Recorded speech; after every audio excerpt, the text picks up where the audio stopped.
Sí. Ahora se ve. Todo lo que viene siempre es mejor. Hechizo del Tiempo es una película del siglo pasado, donde Phil, que es Bill Murray, es un presentador del tiempo en las noticias que es orgulloso, repulsivo, atorrante, y van a cubrir una noticia con su colega sobre el Día de la Marmota, esa costumbre americana donde sale ese animalito de su madriguera para poder predecir cuánto va a durar el invierno. Al ir saliendo del pueblo, un temporal se los impide, por lo que tienen que pasar la noche. Y al despertar, él se da cuenta que el día se repite una y otra y otra y otra vez. Desesperado, él no sabe qué hacer en un sitio donde no le gusta a nadie, donde odia a todos y comienza a portarse muy mal. Se alimenta mal, incluso llega a saltar hasta un banco, hasta que toma la decisión de suicidarse, pero no pasa absolutamente nada. Finalmente, muy cansado, toma la decisión de aceptar la situación, disfruta el presente y se traza como meta conquistar a su colega de trabajo. Cambia sus hábitos, adquiere nuevas habilidades, empieza a tocar un instrumento, comienza a creer en sí mismo y convierte eso en una ventaja. Ayuda a los demás e incluso llega a ser muy popular, hasta que finalmente el hechizo se rompe y le pide a su compañera, al conquistarla, que se quede en ese lugar. El problema no era el entorno, era el cristal con el que él lo veía. Cambiar nuestra perspectiva de la situación nos hace protagonistas para tener la certeza de que todo lo que viene siempre es mejor. Por eso decidí ponerle el nombre a esta conferencia, El Buen Futuro, en un ambiente donde siempre estamos en la incertidumbre y, y creo que el futuro depende de cada uno de nosotros. Yo soy Javier Gil, tengo más de 20 años de experiencia profesional, soy director de G1 Bolivia, soy docente universitario, me encanta hablar en público y me encanta ayudar a ejecutivos también para que puedan despertar esos superpoderes. Soy un convencido de que el talento no sirve de nada si no se lo muestra y si no se lo hace visible, y como pueden ver soy un fan de rock, obviamente. Bienvenidas a todos, muchas gracias por estar acá y espero que les resulte de utilidad la conferencia. Quiero empezar con el contexto de lo que está pasando actualmente. Y claro, si les pregunto si creen ustedes que tenemos o no problemas las empresas, la respuesta siempre es obvia. Decía Jim Rohn, este famoso gurú del desarrollo personal, que no deberíamos pedir tener menos problemas, sino tener más habilidades para poder resolver los problemas a los que tenemos que enfrentar de manera diaria. Y claro, hay varias cosas que no están funcionando muy bien en el contexto organizativo, en el contexto empresarial, y para no dar para no apresurarnos en dar alguna posible solución, si queremos verlo así, vamos a ponernos como la bata del médico para poder analizar algunos de los síntomas con algún nivel de detenimiento. Miren, el primer síntoma es que las empresas están muriendo cada vez más rápido. A pesar de que la medicina avanza a ritmos agigantados, reduce de manera significativa las tasas de mortalidad, todavía en el mundo empresarial tenemos una asignatura pendiente. Fíjense, los productos, los servicios y los modelos de negocio son cada vez más efímeros. Y muestra de ello es la reducción progresiva de la edad media de las compañías. Si ustedes ven en el gráfico, la edad media de las compañías en la década del 60 del siglo pasado sobrepasaban los 60 años. Hoy hay una proyección que hacia el año 2030 apenas superemos los 10 años. Eso quiere decir que al mundo empresarial le cuesta todavía desarrollar empresas que sobrevivan mucho tiempo. El segundo síntoma son los niveles de confianza. Estamos inmersos en una absoluta crisis de confianza. Los niveles de confianza en los negocios, en las instituciones, ni qué decir en la clase política, son más bajos que nunca. La sociedad civil tiene muy poca confianza en esos actores, lo que ha hecho que muchas personas hayan decidido volcar la vista a otro agente clave de la sociedad, que son las empresas, su empleador. Según la última encuesta, esa del barómetro de confianza de Edelman, el 77% de los encuestados confían en su empleador, por encima de cualquier otro actor, por encima de los negocios, por encima de la ONG, por encima del gobierno, por encima de los medios de comunicación. O sea, la expectativa que existe sobre las organizaciones como agentes de cambio es más alto que nunca y es una oportunidad que creo que el mundo empresarial o el sector empresarial no debe desaprovechar. Claro, esa es la noticia buena. La noticia mala es que si analizamos internamente las empresas, podemos decir que los niveles de compromiso de los colaboradores, de los empleados, son muy bajos. Prueba de ello es una encuesta que se hace de manera consistente, que es una encuesta que hace Gallup que establece que básicamente los niveles de compromiso todavía siguen siendo muy bajos. En su última encuesta, encuestó más de 112.000 equipos de trabajo a más de 27.000 personas, y esa encuesta es interesante porque divide a los empleados en tres tipos: los empleados que son los comprometidos, que como pueden imaginar son aquellos que tienen conexión profunda con su empresa, siempre hacen más cosas de lo que se les piden, y tenemos además los tipos de empleados que son los pasivos o los no comprometidos pasivos y los no comprometidos activos. Los no comprometidos pasivos son aquellos que hacen exactamente lo que se les pide, nada más ni nada menos. Y los que deberían ser un problema son los no comprometidos activos, porque son los menos productivos y son los que están más insatisfechos en su trabajo. Ahora, esos niveles, miren, de compromiso son todavía muy bajos. Estamos hablando que solamente un 15% de los trabajadores están comprometidos. Y esos niveles de compromiso no han cambiado mucho a lo largo de los últimos 30 años. Entonces, eso también es una oportunidad, un desafío para las empresas. Y cuando hablamos de esta palabra crisis, parece que es una palabra fea, que nos estamos acostumbrando a ello, y en realidad, fíjense, una crisis, y leí el otro día una definición que me gustó mucho de crisis, dice: una crisis no es ni más ni nada menos que un cambio en las variables establecidas del entorno que limitan nuestra capacidad de reacción. O sea, una crisis es un cambio brusco en las variables del entorno que limitan la capacidad de reacción. Entonces, una crisis es un cambio. Y como no nos gusta cambiar, entonces la tenemos todavía más difícil. Evalúen cualquier crisis que hayan tenido en su vida, y tenemos muchas crisis personales: crisis de la adolescencia, crisis de no saber qué estudiar, crisis del matrimonio, crisis de todo. Si evaluamos cualquier crisis en nuestras vidas, fíjense, después de esa crisis algo tuvo que haber cambiado. Entonces, cuando hablamos de cambio, el cambio en realidad, y esto parece que es un cliché muy trillado, dicen que es una constante, y es verdad. Lo que es relativamente nuevo es que la velocidad de ese cambio es exponencial. Siempre estamos cambiando, siempre hemos cambiado, pero la velocidad del cambio es lo que ha cambiado en los últimos tiempos. Entonces, ¿será que es el cambio el problema? No, el cambio no es el problema. Es que por primera vez en la historia nuestra capacidad de cambiar es muy, pero muy inferior a la velocidad de ese cambio. Entonces, cuando hay un desajuste entre las dos variables, uno que es la velocidad del cambio, que es un fenómeno incontrolable, y por otro lado nuestra capacidad de reacción, aparece ese fenómeno que les dije que es el fenómeno de la crisis. Y no hace falta ser inteligente para darse cuenta que la única manera de tratar de igualar ambas variables es aumentar nuestra capacidad de cambio, porque la variable externa de la velocidad del cambio es un fenómeno incontrolable. Decía, miren, la reina roja, la reina en la novela de Lewis Carroll, en la novela de Alicia en el País de las Maravillas, bueno, creo que es Alicia, lo que Alicia encontró ahí, que es la continuación del cuento de Alicia, decía: en nuestro país necesitas correr todo lo que puedas, le decía la reina roja, para mantenerte en el mismo sitio. Para ir a algún sitio distinto vas a tener que correr 2 veces más rápido. Entonces aquí la pregunta es para nosotros: ¿será que es posible correr más rápido para nosotros? Vamos a imaginar que podemos correr más rápido, pero ¿será que es sostenible en el tiempo correr más y más rápido?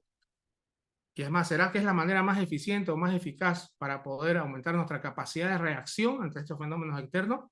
Y la verdad que no. Hay una manera más fácil para aumentar nuestra capacidad de cambio, que es cambiar. Hay una manera más inteligente, sencilla y sobre todo sostenible para aumentar la capacidad de cambio de nuestro sistema interno, que es hacer cosas distintas o hacerlas de manera diferente. Eso significa que tenemos que cambiar nuestra forma de trabajar, nuestra forma de hacer las cosas, porque eso es lo que limita nuestra capacidad de reacción para hacer frente a esos retos que nos plantea el entorno. Mario Vidal dice, no es mi frase esa, dice: cuando todo cambia, el que cambia no siempre gana, pero el que no cambia siempre pierde. O sea, cambiar no es una garantía de éxito, pero no cambiar es una garantía de fracaso absoluto, porque el que no cambia igual lo cambia, porque el cambio al final nos erosiona, nos degrada si no queremos transformarnos de manera consciente, y por lo tanto, en vez de evolucionar, lo que hacemos es involucionar. Y esta pregunta, si creen que estamos cambiando tan rápido como el mundo que nos rodea, y obviamente la respuesta es que no, ¿no? Y especialmente para las empresas. La respuesta para muchas empresas es que no estamos cambiando al ritmo del entorno. Muchas empresas se encuentran como que muy a la defensiva, intentan ponerse al día en cosas que otras empresas ya hacen. La verdad es que muchas empresas se quedan en el intento por ser más adaptables, por ser más innovadoras, por volverse lugares más inspiradores para poder trabajar. Nos reunimos en equipo, hacemos espacios, destinamos tiempo, asignamos presupuesto, hacemos lluvias de ideas, creemos que hacemos un progreso, generamos iniciativas, emprendemos en una cosa, vamos hacia la otra, enseñamos a los empleados a ser conscientes, a ser resilientes, a ser adaptativos, pero es que rara vez eh, se siente como si estuviéramos cambiando en otras organizaciones. Y la verdad es que el mundo cambia mucho y las empresas cambiamos muy poco, y es verdad, estamos cambiando muy lento. Y hay cuatro elementos o cuatro fenómenos que describen muy bien la situación que estamos viviendo. Uno, la sociedad siempre cambia antes que las empresas. El mundo del trabajo está cambiando, la tecnología, esto es una realidad, y los modelos de gestión están obsoletos. Voy a ir uno a uno. La sociedad siempre cambia antes que las empresas. Fíjense, tenemos varias curvas. La curva del cambio tecnológico, que sigue un crecimiento exponencial, pero hay otras curvas de cambio que intentan igualar al cambio tecnológico. Tenemos el cambio de la sociedad, el cambio organizativo y el cambio político. Ahora, fíjense, el cambio social es la segunda curva. La sociedad integra siempre antes la tecnología que el mundo empresarial.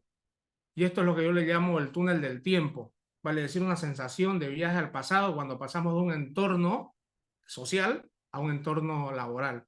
Si pensamos en los grandes avances tecnológicos de los últimos 15 o 20 años que hayan marcado la forma o cambiado la forma en que vivimos o trabajamos, tenemos Internet, las redes sociales, el celular, la música digital, tenemos muchos cambios tecnológicos. Ahora, si nos ponemos a pensar algún cambio organizativo que haya transformado la forma en cómo las empresas se estructuran, la forma en cómo motivan a su personal, la forma en cómo lideran, cómo contratan, cómo se planifica, estoy seguro que la tenemos un poco más difícil.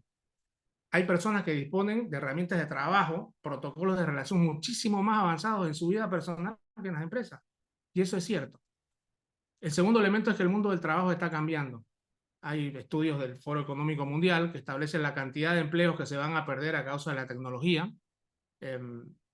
85 millones de empleos se van a perder en los próximos 5 a 10 años a causa de la tecnología. Se van a crear otros nuevos, porque la tecnología es así, elimina empleos pero crea otros nuevos. Entonces se van a crear, dice, 97 millones de empleos en áreas que tienen que ver con la tecnología, inteligencia artificial, etcétera. Entonces, si hacemos un neto entre dos, diríamos, ok, se van 85, llegan 97, entonces el neto es 12, pero esa relación no es lineal, porque lamentablemente de las personas que van a perder su empleo no tienen ni las capacidades, ni las habilidades, ni las destrezas para poder adaptarse a este nuevo entorno. Entonces eso es un desafío, y la pregunta es, ¿de qué lado queremos estar? Y otro elemento del mundo del trabajo es que por primera vez ahora estamos conviviendo muchas generaciones al mismo tiempo en las empresas. Y eso es todo un reto y todo un desafío. Y uno de ellos es este. Él es Roberto, un antimillennial.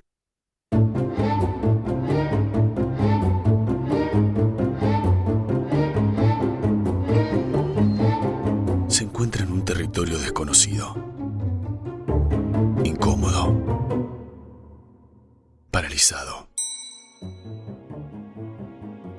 a veces hasta solo.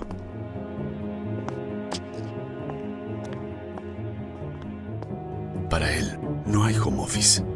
¿Es home o es office? Todos hablan un lenguaje diferente.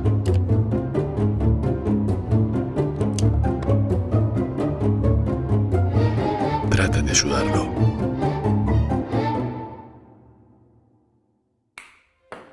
Pero hay que darle tiempo. El trabajo cambió. El lugar donde buscarlo sigue siendo el mismo. Zona Jobs. Entonces así es, el trabajo cambió. Y hay que adaptarse. El otro tema es la tecnología. Ahí tenemos la curva del cambio exponencial. Está relacionado mucho con esa famosa ley que es la ley de Moore. Y estamos actualmente en un punto de inflexión. Estamos en un punto de rendimiento relativo de 4, donde evidentemente los cambios tecnológicos están todavía creciendo y es el momento donde están empezando a importar. Entonces ahí tenemos una serie de tecnologías que van apareciendo, no voy a entrar en detalle de eso, pero lo cierto es que miren, ¿qué ha cambiado de la tecnología? Eso tiene que ver mucho con que la tecnología ahora no se queda fuera de nosotros. Si hablamos de los grandes avances tecnológicos de los últimos 200 años, el motor de vapor, la televisión, el correo electrónico, los aviones, etcétera, todas esas tecnologías siempre han quedado fuera de nosotros.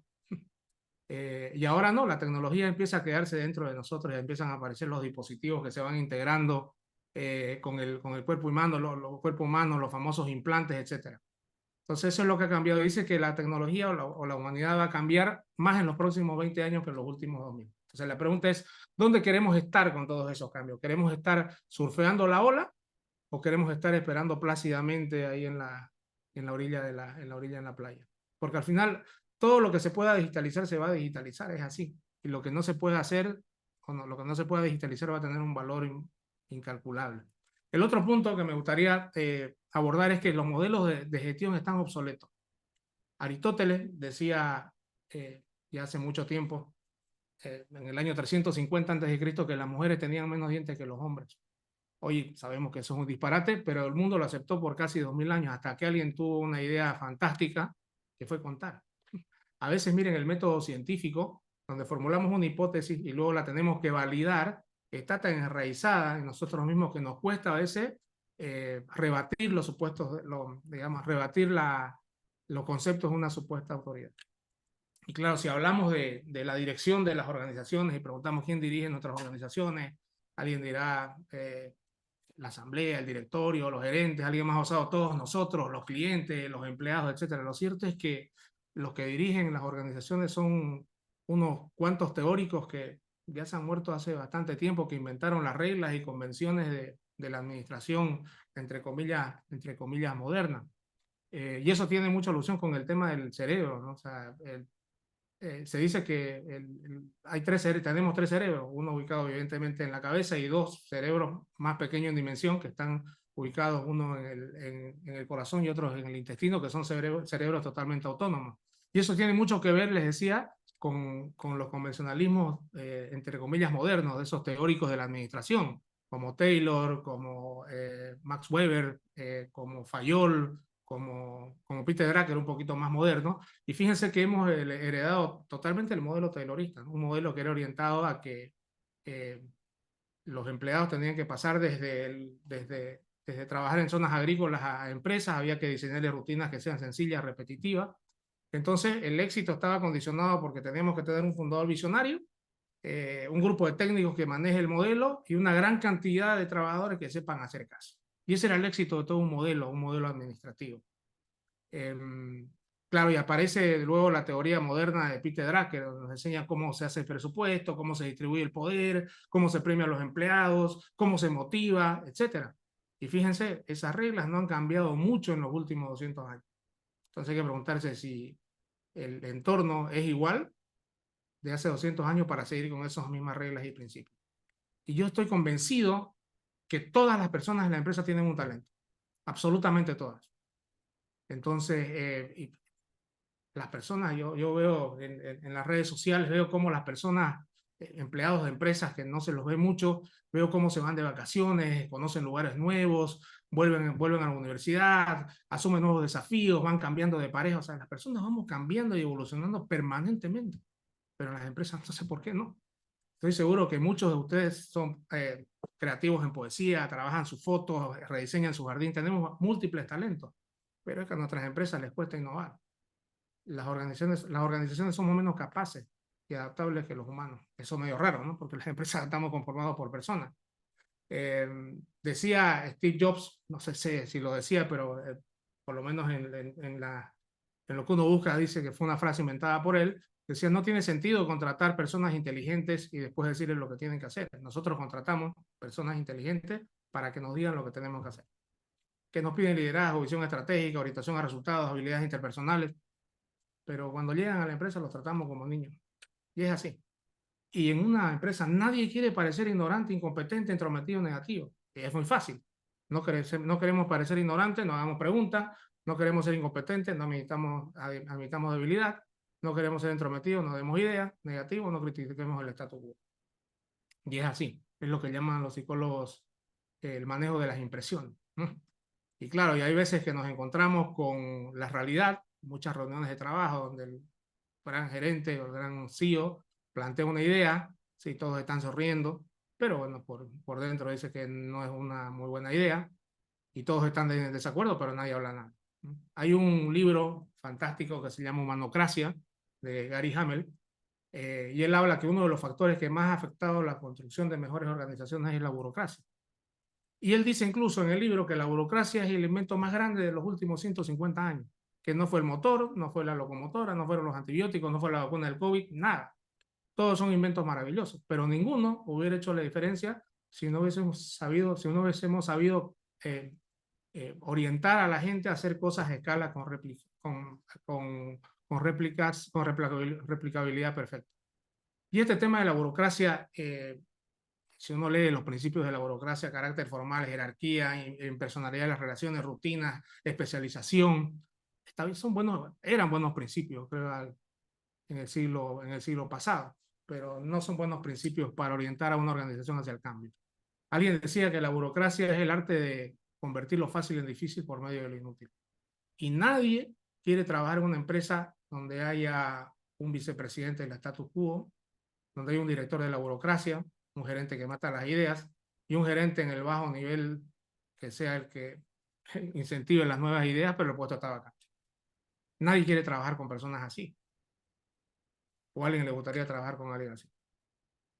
O con otra persona así.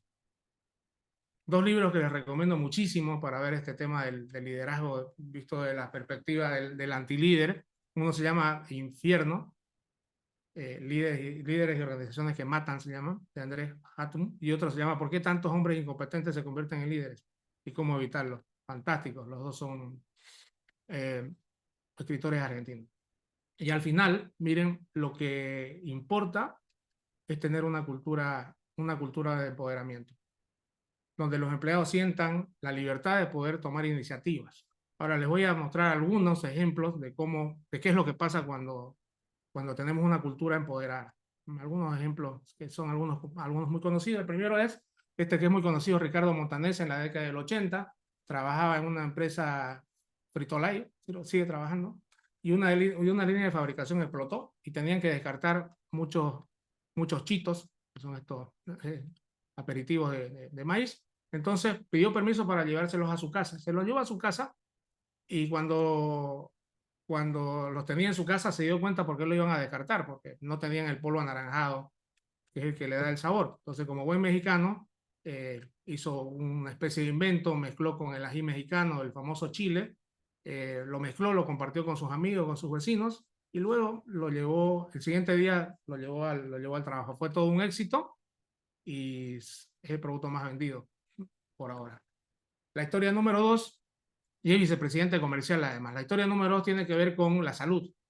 Esa es una máquina de resonancia magnética, no es una experiencia agradable ir a una máquina de resonancia magnética. La persona que se encargó del diseño, Doug Dietz, estaba verificando que todo funcione bien con una lista de chequeo. Cuando estaba saliendo, escuchó que alguien estaba llorando, volvió y le preguntó a una enfermera quién estaba llorando y por qué. Dijo, es un niño. Los niños, por el sonido, entonces se ponen muy nerviosos, no quieren entrar a la máquina y los tienen que anestesiar. Entonces, claro, la máquina estaba cumpliendo su cometido en términos técnicos, pero no en términos de propósito. Entonces, lo que hizo fue recrear la experiencia de un barco pirata. Entonces, recreó esa experiencia donde había un olor a piña colada, la decoración, el niño tenía que entrar al barco, si no entras al barco los piratas te atrapan, etcétera, etcétera. Entonces es la máquina que todos los niños quieren. Tuvo que convencer evidentemente a sus jefes, pero lideró esa iniciativa y pudo completar el cometido de la máquina. La historia número 3 no tiene un final tan feliz, es una aerolínea americana, una pasajera tenía que dar el último día a su padre, estaba muriendo y era el último vuelo de la noche y no había otro vuelo y el vuelo estaba repleto y una de las counter, entonces subió hasta la puerta de embarque y bueno, dio un anuncio de eso, hay una persona que quiere dar el último día a su padre y quisiéramos que alguien ceda a su asiento, no hay ninguna retribución económica, compensación, etcétera, y separaron creo que la mitad de los pasajeros del avión, ¿no? Si no hubiera tenido la iniciativa de pararse, la persona no hubiese podido dar el último día a su padre. Incluso después hizo un artículo de prensa donde agradeció a la aerolínea, entonces se dio el permiso de liderar esa iniciativa. La historia número 4 tiene que ver con el rubro tecnológico. Greg Linden tuvo la idea de que a Amazon, que es un proveedor tecnológico de Amazon, a Amazon le interesaría algunos datos y podrían dar recomendaciones a sus compradores. Entonces, claro, fíjense, no hay ninguna página ahora de estos marketplaces que no tenga la figura de quiero comprar un producto y aparecen las recomendaciones. Él fue el responsable porque aparezcan todas las recomendaciones en los productos. Claro, cuando le presentó la idea a su jefe, el jefe se lo negó, le dijo de ninguna manera, todo nuestro espíritu es la simplicidad, queremos que las personas en un solo clic tengan toda la información, toda la compra, no vamos a poner nada enfrente a los compradores. Y Guirec ganó, ejecutó el experimento en contra de su jefe, desafió rotundamente el status quo y los resultados son así. Ninguna empresa de marketplace tiene una página que no se parezca por lo menos a la de Amazon. Él dice lo siguiente: en mi experiencia, la innovación solo puede venir desde los niveles operativos. Los que están más cercanos al problema son los que están en mejor posición para poder resolverlo. Todos debemos ser capaces de experimentar, de innovar, de aprender y de repetir. Y acá digamos, la cuestión es generar entornos que se llaman saludables, porque el trabajo de un líder no es solamente rodearse de la mejor gente, sino también generar un clima de seguridad psicológica, llaman los agentes de recursos humanos, donde se genera un ambiente seguro, sin temor, y donde todas pueden expresar libremente sus opiniones sin ningún temor y sin ningún temor a ninguna represalia. Y a mí me gusta mucho este término, la gente que es rebelde, pero rebelde positiva, no rebelde sin causa. Esa gente que realmente le guste desafiar el status quo, que comience a cambiar las cosas, primero en pequeño, pero para ser rebelde hay que romper las reglas. Y para romper las reglas hay que conocerlas. Decía Picasso, aprende las reglas como un profesional para entonces después romperlas como un artista. Y es verdad. Y acá eh, quiero reflexionar. Estoy convencido que estamos viviendo el mejor momento de la historia. Es el mejor momento para estar vivos. Estamos en los tiempos, con nuestras coyunturas, a veces los tiempos más pacíficos que hayan existido jamás. Vivimos cada vez mejor. Vivimos más tiempo. La esperanza de vida en el tiempo del Imperio Romano eran de 20 años, 22 años. Y al inicio del siglo pasado era 35, 36 años. Hoy la esperanza de vida es 80 años y se dice que esto va a ir ascendiendo cada vez más. Entonces la vida se está haciendo exponencialmente mejor. Y acá hay que abrazar la tecnología hay que verla como un aliado, pero no convertirse en ella. La tecnología es un excelente esclavo, pero es un pésimo amo. La tecnología es el cómo y nosotros somos el por qué. Y mucho se habla ahora de incluso las películas, por lo menos las películas estas de mi tiempo, por lo menos Terminator, hablaba de que venían las máquinas que nos van a aniquilar, que nos van a dominar, que se van a apoderar de todo. Y sí, la verdad que no es el mayor peligro. El mayor peligro no es que las máquinas nos dominen, que nos aniquilen, que nos terminen, que se apoderen de todo, o sean las primeras que vayan a llegar a Marte. El mayor peligro es que nos convirtamos como ellas. Ninguna máquina tiene sentimientos, ningún software tiene emociones, ningún equipo tiene ilusiones. Las computadoras solo tienen las respuestas y somos nosotros los humanos quienes tenemos que hacer la pregunta. Y el futuro es como esperamos verlo. Y es así. Si vemos un futuro con esperanza, con sueños, con ilusiones y dejamos que los avances tecnológicos nos ayuden, vamos a ir como 6 puertas del cielo. Pero si vemos un futuro sin esperanza, sin sueños, sin ilusiones, y no aprovechamos la inmensa oportunidad que tenemos de la tecnología, nuestro futuro ya está consumado. Y yo siempre digo, tenemos que generar los cambios desde nosotros mismos, porque si no lo hacemos, el futuro igual va a ser brillante, pero sin nosotros. El pasado es historia, el futuro es un misterio, decía el maestro Oogway en Kung Fu Panda, pero el hoy es un regalo y por eso se llama presente. El pasado es historia, está en Wikipedia, el futuro es incierto, pero es a la vez apasionante. Hay que aprovechar estas oportunidades de poder formarnos, de aprender, de relacionarnos con otras personas que hacen lo mismo, cosas distintas a nosotros. No tenemos por qué esperar a mañana. Entonces el futuro hay que empezar a sembrarlo, a labrarlo desde hoy. Diabetes tipo 1, hipotiroidismo, artritis reumatoidea. Son enfermedades que tengo desde los 14 años. Pero esas enfermedades me hacen pensar que nuestro tiempo en esta vida es limitado para poder impactar en los demás. Todos hemos venido a este mundo a dejar lo mejor que cuando llegamos. Por lo tanto, soy un convencido que no tenemos que perder la fuerza y sobre todo la fe de que todo lo que viene siempre es mejor. Eso lo tengo tatuado, miren, en la piel, pero sobre todo en el alma y el corazón. Todo lo que viene siempre es mejor. Gracias.